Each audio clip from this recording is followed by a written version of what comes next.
Normally, Bourbon Street is lit with neon lights, thumping music, and loaded with beads and bad decisions.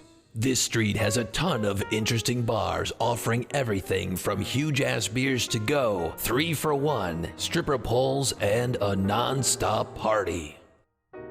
This is what Bourbon Street looks like now. It's empty. Everything is closed. The bars, the restaurants, everything. It's eerily quiet. There's no screams for beads, there's no one to tell me where I got my shoes, and there is no music. That's an incredible thing to say about the French Quarter. There is no music. Normally, you'll hear 10 different styles of music in a 2-block walk. Not today. The windows are boarded up, the businesses are closed, and yes, even the pirates are staying home. Touchdown Jesus is eagerly awaiting the return of the tourists and the artists that normally fill the fences around St. Anthony Square.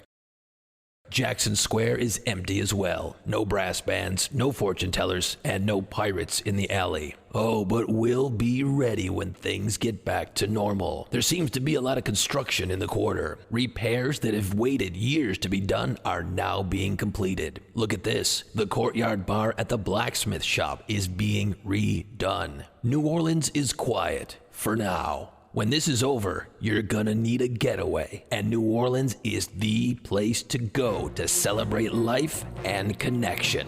We've got the history, we've got the bars, we've got the music, we've got the pirates. We hope to see you soon.